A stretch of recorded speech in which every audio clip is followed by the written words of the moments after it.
Pacific Drive offers an entirely new vehicle for the survival genre, set in the reimagined Pacific Northwest. The game is the first for Ironwood Studios, which has a number of industry veterans who have worked on games like Don't Starve, Infamous, and Mafia 3. Screen Rant attended a special preview demo of Ironwood, which gave a closer look at what players can expect from the game, which is slated for release this year. Pacific Drive's survival game differs from the likes of Valheim in that it focuses less on the player's character and their base, and more on their car and garage. The Pacific Northwest setting has a sci-fi bent and takes place in the so-called Olympic exclusion zone. Most of the details of the game's plot have been kept under wraps so far, but the main story revolves around players escaping the restricted area while solving the mysteries within. Pacific Drive's core gameplay loop revolves around what Ironwood humorously refers to as the easy path mechanic, where players keep running to collect supplies and then return to their garage before heading out again. Like most roguelike games, Pacific Drive has a strong element of randomness, from the anomalies scattered across the landscape to the environment itself. Players will be able to find abandoned buildings that store supplies, as well as anchors that open doors to return home.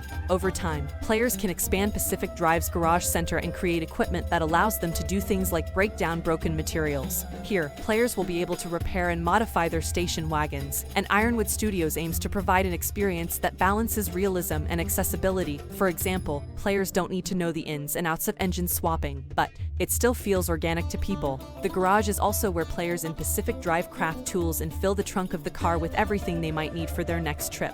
One of the key aspects of Pacific Drive is the symbiotic relationship between the player and their vehicle, each protecting the other from harm in different ways. Cars can even develop their own personality in certain ways over time, developing so-called quirks. These are messy but mostly harmless chain reactions, like interior lights that turn on whenever the player calls out, mimicking how real cars change over time. The car's HUD will also become more advanced as the player scans the surroundings for things while running, giving the player a better idea of potential hazards on the map.